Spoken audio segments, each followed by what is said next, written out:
बिस्मिल्लाहिर्रहमानिर्रहीम। अस्सलामु अलैकुम। हज़रत नूह का तस्करा कुरान मजीद में 42 जगह आया है। हज़रत आदम की औलाद दुनिया में खूब बढ़ी। आहिस्ता आहिस्ता ये खुदा को भूलते गए जिसने इसे पैदा किया था और जो इनको पालने वाला है, और शैतान के बहकावे में आने लगे जिसने हज़रत आदम अलैहिस्सलाम को जन्नत से निकलवा दिया था।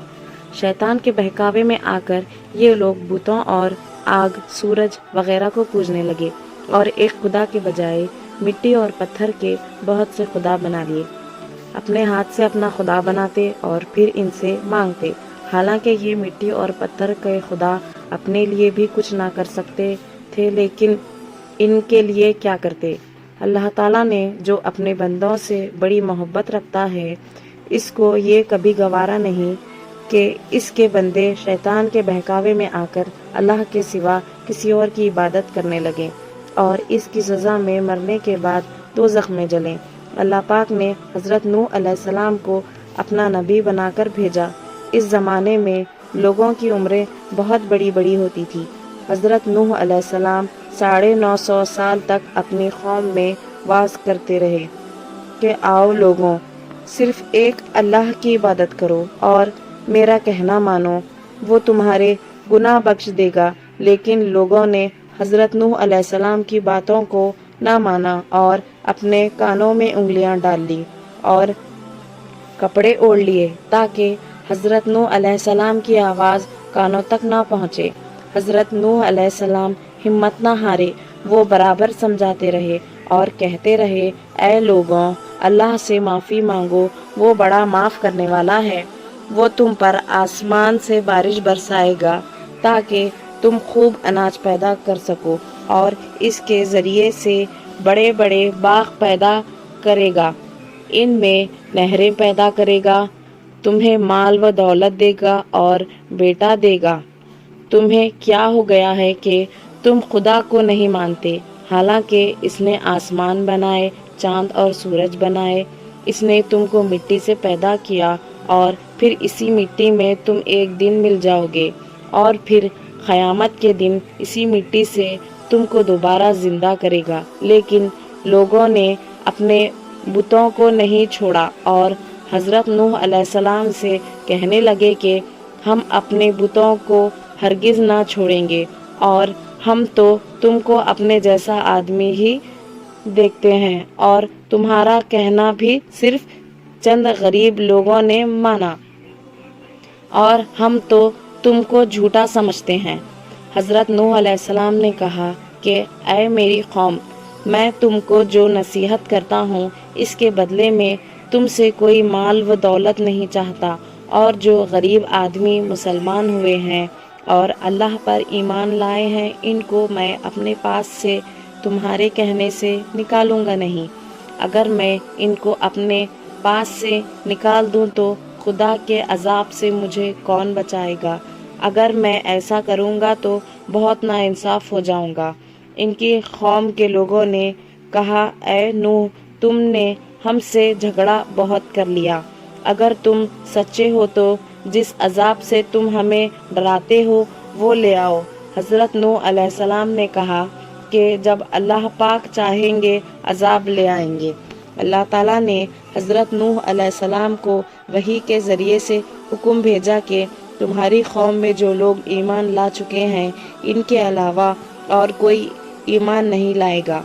तुम गम ना करो, तुम एक कश्ती बनाओ। हज़रत नूह अलैहिस्सलाम ने खुदा के हुक्म के मुताबिक कश्ती बनानी शुरू की, तो जब इनकी कौम के सरदार इनके पास से गुजरते तो इनको कश्ती बनाते हुए देखते तो इनका मजाक उड़ाते। हज़रत नूह अलैहिस्सलाम इनके मजाक के जवाब में कहते कि आज मजाक कर लो, कल जब तुम्हारे ऊपर अजाब आएगा तो इस वक्त हम तुम्हारा मजाक उड़ाएंगे। आखिर अल्लाह ताला का अजाब इसके वादे के मुताबिक आया। ज़मीन से पानी निकलना शुरू हुआ और आसमान से बारिश आनी शुरू हुई। अल्लाह ताला ने हज़रत नूह अलैहिस्सलाम को हुक्म दिया कि सब जानवरों का एक एक जोड़ा कश्ती में सवार कर लो, और जो लोग तुम्हारे ऊपर ईमान लाए हैं यानी मुसलमान हो गए हैं, इनको सवार कर लो। حضرت نوح علیہ السلام نے اس کشتی میں سوار ہونے والوں سے کہا کہ اللہ تعالیٰ کا نام لے کر اس کشتی میں سوار ہو جاؤ کہ اس کا چلنا اور ٹھہرنا اسی کے ہاتھ میں ہے۔ اللہ تعالیٰ بڑا بخشنے والا اور مہربان ہے۔ کشتی ان سب کو لے کر نہروں میں چلنے لگی تو اس وقت حضرت نوح علیہ السلام نے اپنے بیٹے سے کہا، اے بیٹے، ہمارے ساتھ سوار ہو جاؤ اور کافروں کے ساتھ مت ہو۔ اس نے کہا، میں کسی پہاڑ پر چڑھ جاؤں گا اور وہ پانی سے بچا لے گا۔ حضرت نوح علیہ السلام نے کہا کہ آج خدا کے عذاب سے سوائے خدا کے کوئی بچانے والا نہیں۔ اتنے میں دونوں کے درمیان ایک پانی کی لہر اٹھی اور وہ ڈوب گیا۔ پھر خدا تعالیٰ نے زمین کو حکم دیا کہ اپنے پانی نگل جا، اور آسمان کو بھی حکم دیا کہ پانی برسانا بند کر دے، یہاں تک کہ پانی خشک ہو گیا اور تمام کافر دنیا میں ختم کر دیے گئے۔ حضرت نوح علیہ السلام کی کشتی کوہ جودی پر ٹھہری۔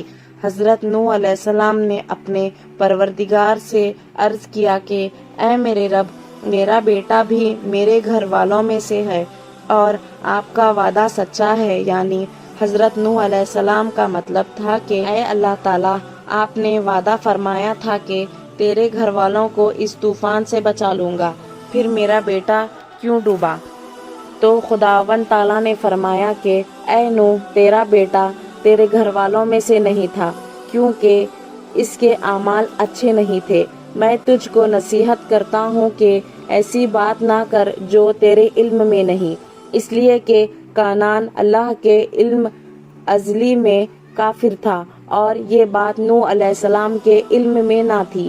حضرت نوح علیہ السلام نے اللہ پاک سے توبہ کی اور اپنے کہنے کی معافی چاہی۔ اللہ پاک نے ان کو معاف کر دیا اور حکم دیا کہ اے نوح، ہماری طرف سے سلامتی اور برکتوں کے ساتھ اتر۔ اس کے بعد حضرت نوح علیہ السلام کی امت کی دنیا بسی اور آہستہ آہستہ ان کے بال بچے آباد ہوتے گئے۔ یہ سب لوگ خدا تعالیٰ کی اطاعت کرتے رہے۔ زمانہ گزرتا گیا اور آہستہ آہستہ شیطان نے بہکانا شروع کیا تو یہ خداوند تعالیٰ کو بھولنے لگے۔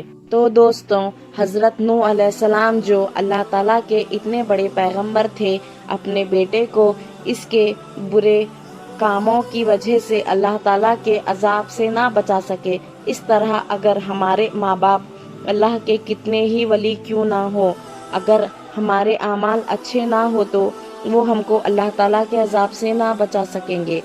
ہم کو اپنے بزرگوں کے نیک اعمال کا سہارا نہیں لینا چاہیے، بلکہ اللہ اور اس کے رسول صلی اللہ علیہ وسلم کے بتائے ہوئے کاموں پر عمل کر کے نیک بننا چاہیے۔ اسی وجہ سے اللہ تعالیٰ نے قرآن مجید میں کہا ہے کہ اگر تم ایک ذرہ برابر بھی نیکی کرو گے تو اس کا بدلہ ہم تم کو دیں گے، اور اگر ایک ذرہ برابر بھی برا عمل کرو گے تو وہ بھی تمہارے سامنے آ جائے گا۔